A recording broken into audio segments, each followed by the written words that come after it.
matin, Max. Yes. Il est 5 heures. Ça fait déjà rien qu'une heure qu'on est levé. 4 heures, c'est de bonne heure. 4 heures, c'est de bonne heure. On est chanceux, il n'y a pas de pluie encore. Pas de pluie encore. On va pogner un déluge aujourd'hui. Aujourd'hui, grand jour. Grand jour, on s'en va chez Ace. Ace Tuning à Mirabel. Yes. On s'en va tuner, on va faire tuner le GTR, la licorne. Le travail de cet hiver va porter ses fruits. En tout cas, jusqu'à date, on l'a décollé, ça a bien été, il n'y a pas eu de fuite, tout a bien été, fait que c'est une étape qui est faite. C'est des heures puis des heures qu'on passe là-dessus, c'est surprenant. C'est un peu comme moi quand j'étais là à Saint-Félicien, tu sais, c'est un accomplissement de décoller, quand ça fait des années, pas des années, mais quand ça fait 6-7 mois que tu travailles sur un projet, que tu as hâte que ça vive. Parle-nous, l'achat de ton GTR, tu as eu d'autres véhicules avant? Oui. Tu as eu ta mauvaise passe avec un Challenger? Oui, ma passe américaine avec un Challenger. On est allé chercher ça avec toi, justement. À l'île Perrot. À l'île Perrot, à l'autre bout du monde. Il était mine, par exemple. Il était beau, mais... pour dire, là, un Challenger 2010. Il avait été modifié déjà. Il y avait un supercharger de Delbrook. Mais c'était tout un bateau. C'était gros, c'était pesant, c'était confortable. Oui, c'était un paquebot, là. C'est pas pour rien qu'ils l'appellent de même. Ça manquait un peu de steering sensation. C'était pas très présent. Après ça, du tout au tout, t'as vendu ça pour un S2000? Oui, un S2000 2005 AP2 que j'ai pas pu m'empêcher de modifier un petit peu. Mettre correct. Mettre correct. Un ordinateur, cam, exhaust. Passe-en. On avait fait une belle exhaust dessus, par exemple. Il y avait un maudit beau son. Oui. Puis, après ça, je trouvais que c'était pas assez familial. C'était un petit 2 places, puis là, avec les enfants. Ça me prenait de quoi de familial. Fait que là, je me suis mis à la recherche. D'une familiale? D'une familiale. Familiale japonaise. Vu qu'on était 4, je pouvais aller à un 4 places. Fait que réussi à trouver le GTR au bout de...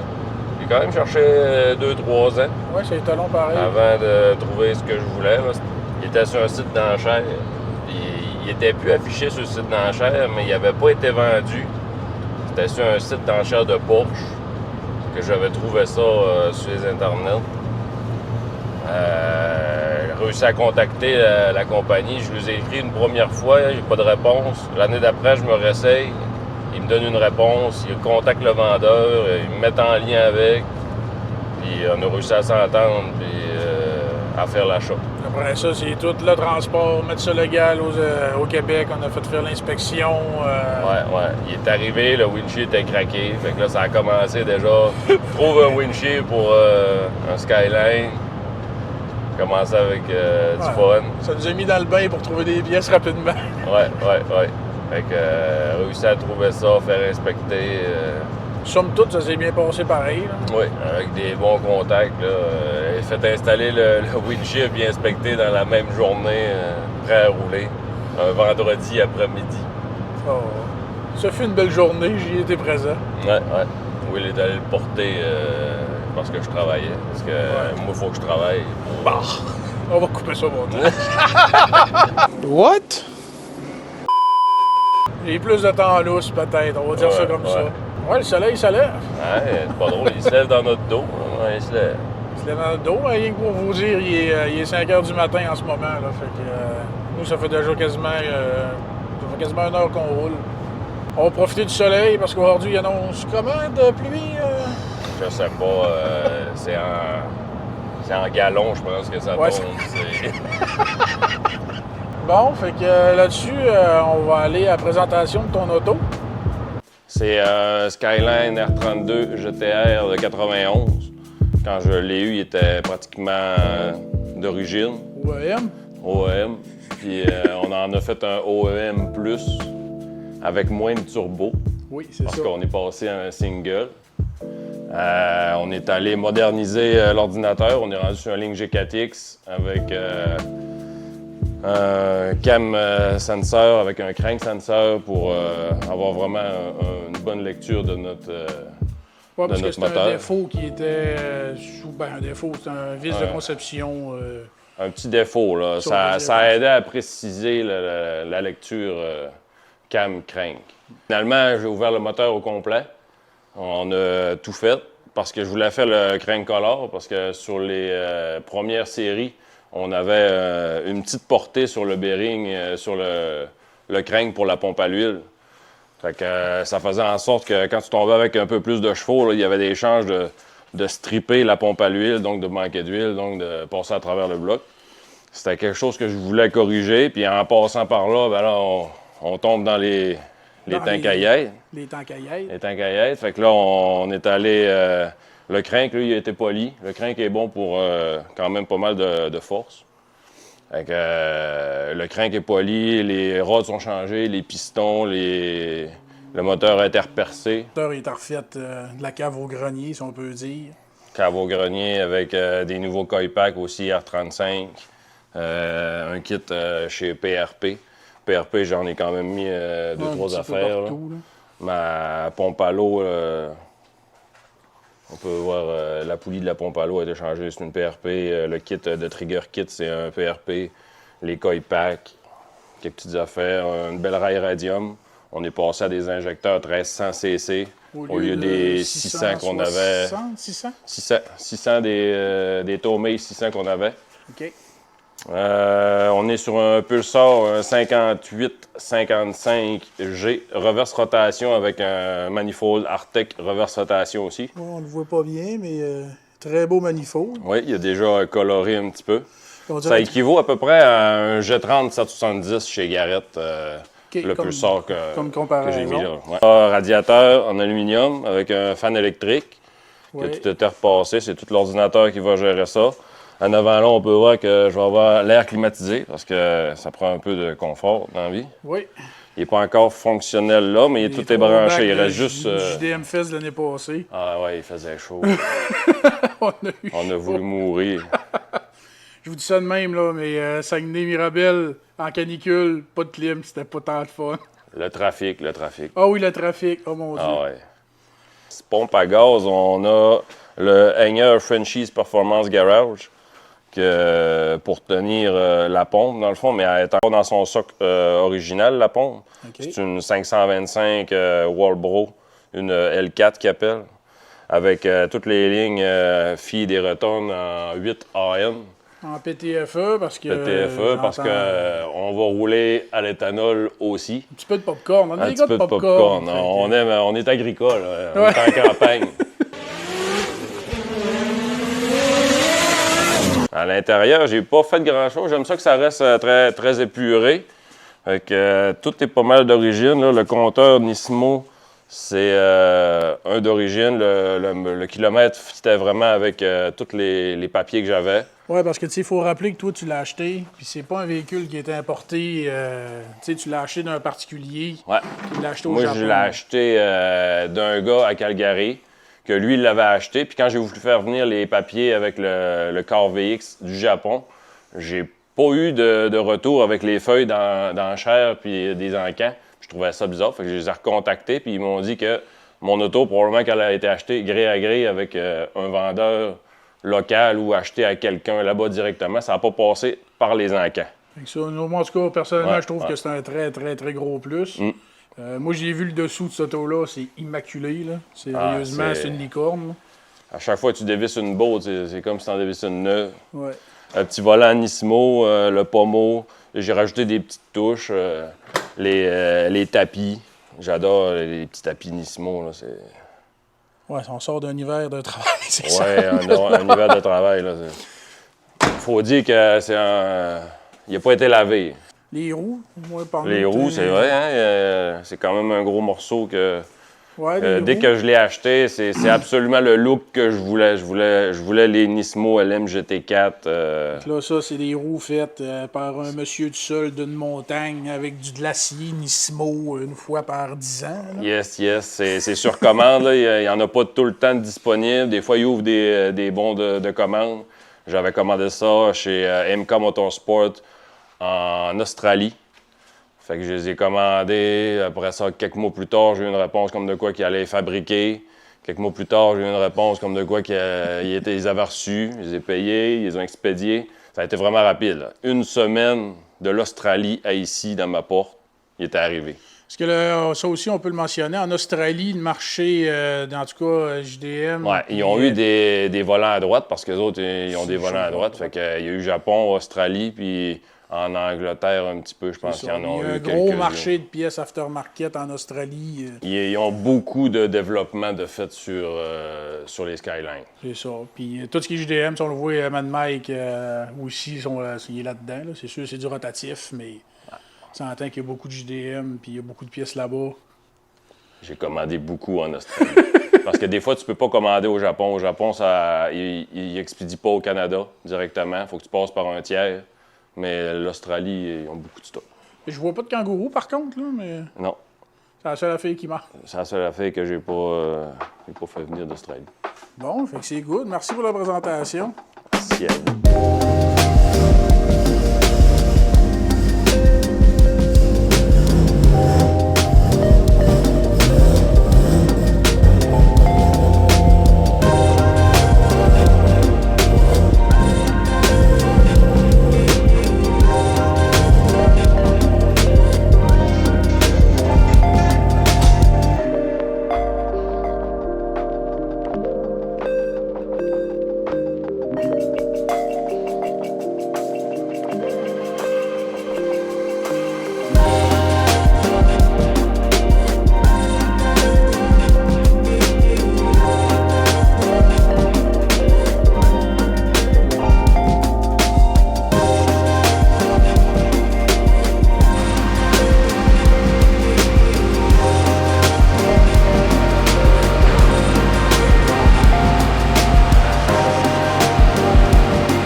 Bon, ben il y en a un GTR rapide qui nous suit. Oui, oui. En tout cas, Max, s'il n'est pas rapide, il est tuné. Parle-nous de ta journée, comment tu as vécu ça? Une journée haute en émotion.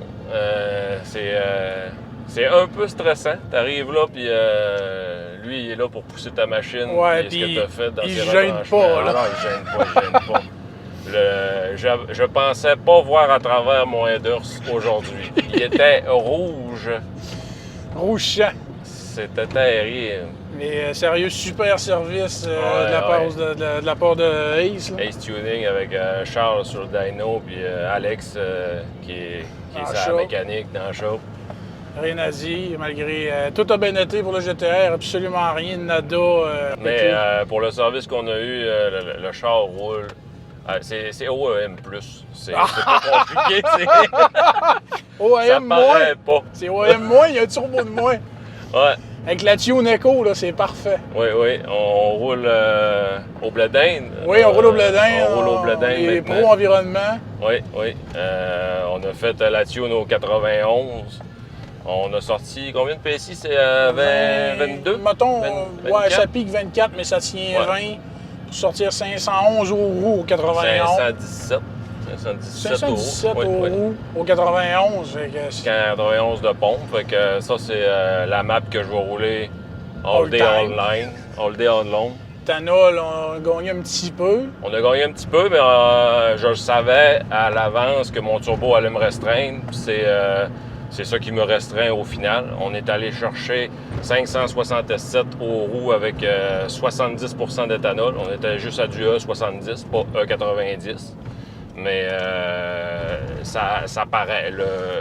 On vous mettra une photo de on va mettre la dyno sheet pour le torque. Là, ouais. Ça pique, c'est terrible. Ça pique fort. Puis le but du plus petit turbo, c'était justement d'avoir de la réponse. Ouais, fait que c'est ce que j'ai eu.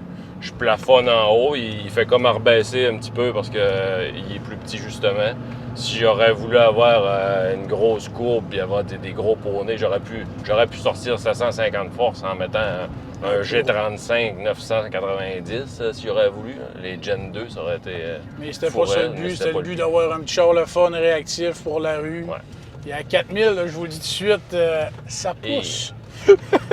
Il commence à pousser à 3000, là, puis à 4000, là, c'est attache ta tuque avec la broche. Ça roule comme une bille. Ça, c'est grâce à Mike Reich qui a monté le moteur. Ça, c'est sa magie qui a opéré. Le machinage, tout est... Le moteur n'a pas pris une goutte d'huile. La catch-can est vide. Le Presto n'a pas bougé. Il n'y a aucune goutte de fluide qui est tombée à terre. On dirait que c'est rien passé. Non, c'était une journée de rêve. Fait que sur ça, nous autres, on vient de finir. Comme vous voyez, on vient de sortir d'Icor. Il est 6h. Ouais, il est 6h10. On est levé depuis 3h le matin. Fait qu'on va aller prendre un petit souper. Ouais. Puis on va aller dormir chez des amis, puis on descend demain. Parce que là, la fatigue... On prendra pas la chance de faire la route de nuit. Non, après une journée de pluie qu'on a vécu en plus, là, on va aller profiter un peu à soir. Sur ça, j'espère que vous avez aimé la vidéo. Les images, le son, on n'a aucune idée comment que ça va rendre. On a essayé de vous rendre là-dessus. On a pris des bonnes shots. Mais en tout cas, nous autres, on a trippé. J'espère que vous avez aimé ça. Puis on s'en revoit pour une prochaine vidéo. Yes. Salut tout le monde! Bye!